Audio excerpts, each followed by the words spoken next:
Hello students, good morning. हम शब्द रूप का टॉपिक हमने पढ़ लिया था।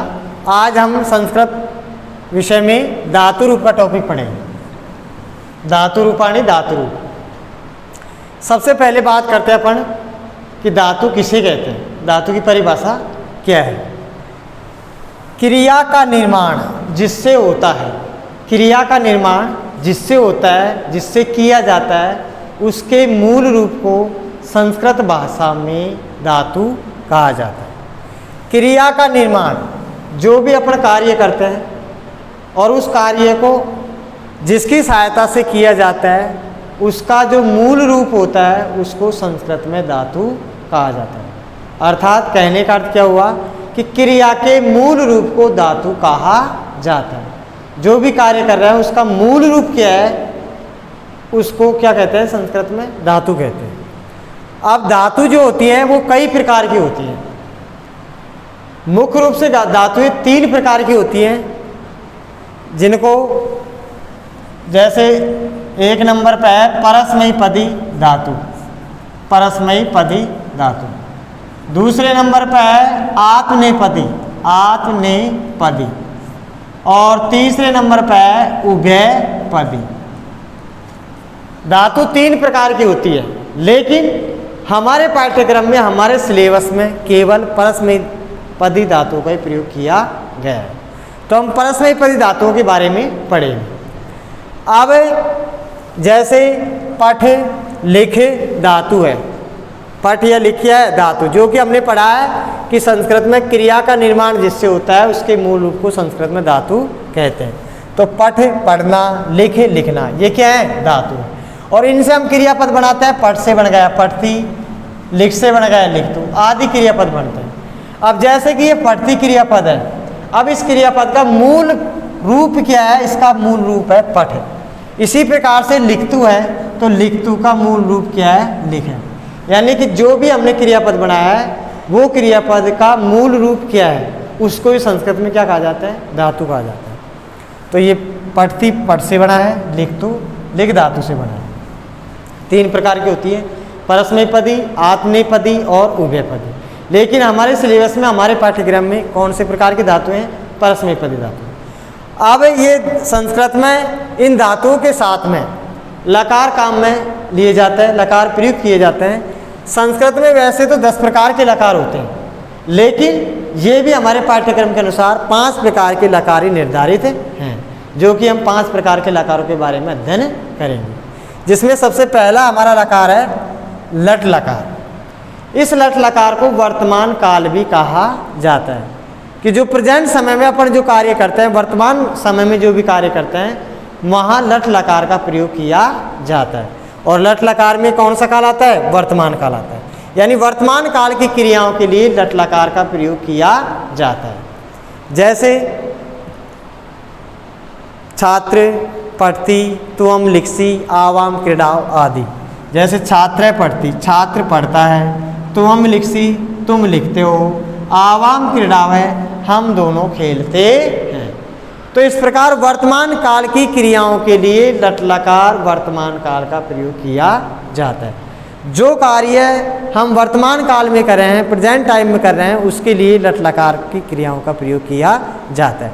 इसके साथ में इस लट लकार वर्तमान काल के वाक्यों की पहचान के लिए एक पहचान है हमारे पास। वो पहचान ये है कि जिन वाक्यों के अंत में क्या आता है, ता है, ती है, ते है, रहा है, रही है, रहे है आदि, ये शब्द वाक्य के अंत में, शब्दों के अंत में आते हैं। ये लट लकार वर्तमान काल के वाक्यों की पहचान है कि जिन वाक्यों के अंत में ता है, ती है, ते है, रहा है, रही है, रहे है आदि प्रयुक्त होते हैं, वहाँ लट लकार के वाक्य कहलाते हैं। तो लट लकार में वर्तमान काल की क्रियाओं का प्रयोग किया जाता है, जो कि आपके सामने मैंने वाक्य लिखे हैं। छात्र पढ़ती, छात्र पढ़ता है।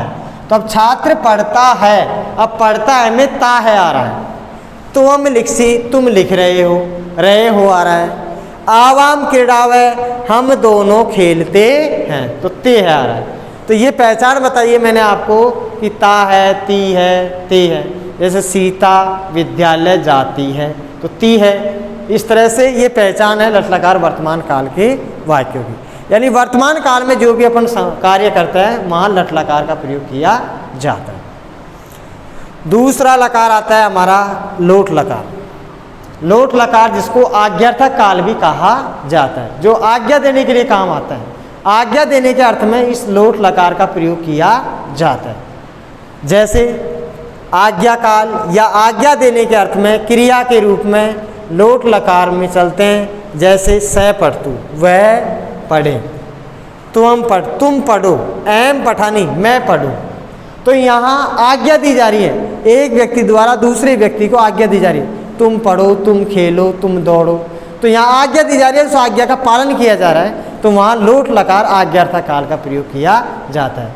अर्थात ऐसे वाक्य जिसमें आदेश देने के अर्थ में प्रयोग किया जाता है वहाँ लोट लकार का प्रयोग किया जाता है। अगला लकार है हमारा लंग लकार, जिसको भूतकाल के नाम से जाना जाता है कि लंग लकार का प्रयोग भूतकाल की क्रियाओं के लिए किया जाता है। भूतकाल जो समय बीत गया, निकल गया, वो भूतकाल की क्रियाओं के लिए इसका प्रयोग किया जाता है। इसकी पहचान ये होती है कि लंग लकार भूतकाल के वाक्यों की पहचान कि जिसमें था, थी, थे आदि प्रयुक्त होते हैं, वो लंग लकार भूतकाल की क्रियाएं होती हैं। जैसे वह पुस्तक पढ़ता था, वह पुस्तक पढ़ती थी, वे सब विद्यालय गए थे। तो जिन वाक्यों के अंत में था है, थी है, थे है आदि प्रयुक्त होते हैं, ये लंग लकार भूतकाल की क्रियाओं की पहचान के लिए शब्द आते हैं। लंग लकार भूतकाल के लिए यह लकार का प्रयोग किया जाता है। इसमें क्रियापद से पहले ए का आगमन होता है। ए हमारा जो असवर्ण है, इस असवर्ण का धातु से पहले आगमन होता है। सभी क्रियापदों में धातु से पहले किसका आगमन होता है? ए वर्ण का होता है। यही एक ऐसा लकार है, यही एक ऐसा लकार है लंग लकार भूतकाल जिसमें धातु से पहले ए वर्ण का आगमन होता है, चाहे वो प्रथम पुरुष हो, चाहे वो मध्यम पुरुष हो, चाहे वो उत्तम पुरुष हो। जैसे हमारे पास मान लीजिए पठ धातु है। अब पठ धातु में हमको लंग लकार भूतकाल की क्रियापद बनानी है प्रथम पुरुष एक वचन की। तो प्रथम पुरुष एक वचन की जब क्रियापद बनाएंगे तो हमारा क्रियापद बन जाएगा ए पठत है, ए पठत बन जाएगा। यानी कि धातु से पहले हमने ए वर्ण का आगमन कर दिया। तो इसमें खास विशेषता यही है कि धातु से पहले इसमें ए वर्ण का आगमन होता है, वो भूतकाल लंग लकार का प्रयोग किया जाता है। ए पठत, ए पठताम, ए पठत, इस तरह से इसके क्रियापद बनाए जाते हैं। अगला लकार आता है हमारा विधि लिंग लकार। विधि लिंग लकार का प्रयोग चाहिए के अर्थ में, प्रार्थना या निवेदन करने में विधि लकार का प्रयोग किया जाता है। जिसमें प्रार्थना की जाती है, निवेदन किया जाता है, उसमें विधि लकार का प्रयोग किया जाए। अर्थात कहने का मतलब यह है, चाहिए के अर्थ में तुम्हें संस्कृत पढ़नी चाहिए, तुमको विद्यालय जाना चाहिए, तुमको स्नान करना चाहिए, तुमको दूध पीना चाहिए, शिशु को दूध पीना चाहिए, तुम सबको खेलना चाहिए, तुम सबको दौड़ना चाहिए। तो जहाँ चाहिए शब्द आता है, एक तो मोटे रूप से इसमें खास पहचान ये है कि वाक्य के अंत में चाहिए शब्द प्रयुक्त होता है और चाहिए के अर्थ में ही इसका प्रयोग किया जाता है। वो होता है विधि लिंग लकार, जो चाहिए के अर्थ में प्रयुक्त किया जाता है। जैसे त्वम पठेत, त्वम पठेत, तुमको पढ़ना चाहिए। तो जहाँ भी हमको चाहिए का अर्थ वाली बात आती है वहाँ विधि लकार का प्रयोग किया जाता है। जैसे कि अगला है लिट लकार भविष्यत काल। लिट लकार भविष्यत काल का प्रयोग लिट लकार की क्रियाओं के लिए किया जाता है। यानी लिट लकार का प्रयोग कौन से काल की क्रियाओं के लिए किया जाता है? भविष्यत काल की, जो आने वाले समय की, भविष्यत काल आने वाला समय, आने वाले समय की क्रियाओं के लिए लिट लकार का प्रयोग किया जाता है। अर्थात लिट लकार का प्रयोग भविष्यत काल की क्रियाओं के लिए किया जाता है। जिसमें अब इसमें इस लकार के वाक्यों की पहचान क्या है? जिन वाक्यों के अंत में गा है, गी है, गे आदि प्रयुक्त होते हैं, वो लिट लकार भविष्यत काल की क्रियाएं होती हैं। जैसे वह पुस्तक पढ़ेगा, तो गा आ गया। वह स्कूल जाएगी, गी आ गया। वे सब घूमने जाएंगे, गे आ गया। तो जहाँ पर गा है, गी है, गे है आदि प्रयुक्त होते हैं वहाँ दृढ़ लकार भविष्यत काल की क्रियाओं का प्रयोग किया जाता है। जिस तरह अब इसका जब हमें जो प्रथम पुरुष एक वचन बढ़ाएंगे, जैसे कि वह विद्यालय जाएगा, तो स विद्यालम गमिष्यति, स विद्यालम गमिष्यति, स वह विद्यालम विद्यालय गमिष्यति जाएगा। अब स कर्ता हमारा प्रथम पुरुष एक वचन का है, तो कर्ता जब प्रथम पुरुष एक वचन का होता है तो क्रिया भी प्रथम पुरुष एक वचन की आएगी। अब जब स कर्ता प्रथम पुरुष एक वचन का है तो क्रिया भी हमारी प्रथम पुरुष एक वचन की आएगी।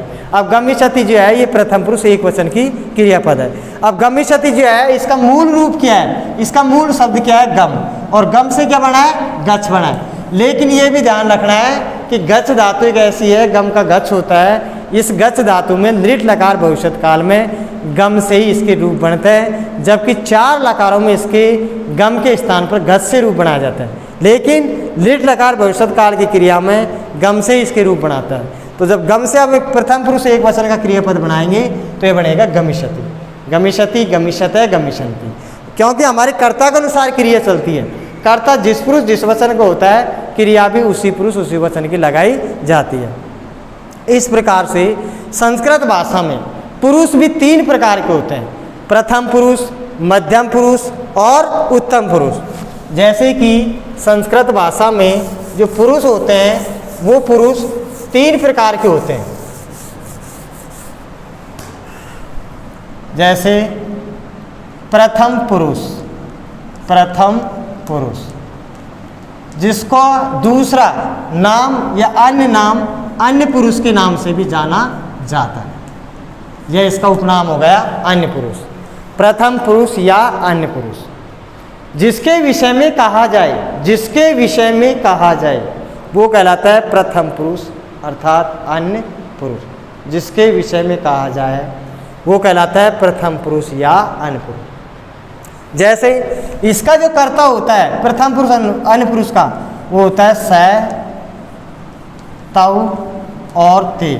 जैसे स तो प्रथम पुरुष एक वचन का हो गया, तव है जो प्रथम पुरुष द्विवचन का हो गया, और ते किसका हो गया, प्रथम पुरुष बहुवचन का। लेकिन ये जो कर्ता हुआ है अर्थ समान, स मानी वह है, तव मानी वे दोनों, ते मानी वे सब। लेकिन ये जो कर्ता हुआ है प्रथम पुरुष अन्य पुरुष के, वो कौन से लिंग में हुए हैं, पुल्लिंग में हुए। तो ये तो हो गया आपकी पुल्लिंग के कर्ता, पुल्लिंग। अब प्रथम पुरुष अन्य पुरुष के तीनों वचनों के कर्ता स्त्रीलिंग में अलग होंगे और समान होगा, लेकिन कर्ता उसके अलग होंगे। जैसे सा, ते, ता। सा, ते, ता ये किसके हो गए, स्त्रीलिंग के, ये स्त्रीलिंग के हो गए। अब इसका अर्थ भी समान होता है, जैसे कि हमने यहाँ पे पढ़ा था स का मतलब भी वह होता है और सा का मतलब भी वह होता है, लेकिन स पुल्लिंग के लिए, सा स्त्रीलिंग के लिए। इसी तरह से यहाँ तव वे दोनों, ते का मतलब वे दोनों, लेकिन ये पुल्लिंग के लिए, ये ते किसके लिए, स्त्रीलिंग के लिए। इसी प्रकार से बहुवचन में ते वे सब, पुल्लिंग के लिए ता वे सब, लेकिन स्त्रीलिंग के। इसी प्रकार से नपुंसकलिंग में तत्, ते, तानि ये हो गए नपुंसकलिंग के कर्ता। यानी कि प्रथम पुरुष अन्य पुरुष के ये कर्ता हो गए स, तव, ते, सा, ते, ता, तत्ते, तानि। लेकिन ये पुल्लिंग का, ये स्त्रीलिंग का, और ये किसका, नपुंसकलिंग का। इस प्रकार से ये प्रथम पुरुष या अन्य पुरुष है। जब इसका अपन क्रियापद बनाते हैं, जैसे कि लट लकार में बनाते हैं या लोट लकार, जैसे लट लकार का बनाते हैं, तो जैसे कि स पठती, ये प्रथम पुरुष एक वचन हो गया। जैसे तौ पठत और ते पठन्ति, ये इसके क्रियापद बन गए। जैसे कि सकर्ता हो गया, पठती क्रिया होगी, प्रथम पुरुष एक वचन है, ये भी प्रथम पुरुष एक वचन क्रियापद होगी। और किस में, कौन से लकार में, लट लकार में। इसी तरह तौ पठता है, वे दोनों पढ़ते हैं, ये द्विवचन हो गया। ते पठन्ति ये बहुवचन हो गया। इस प्रकार से प्रथम पुरुष अन्य पुरुष के ये कर्ता और क्रिया होगी।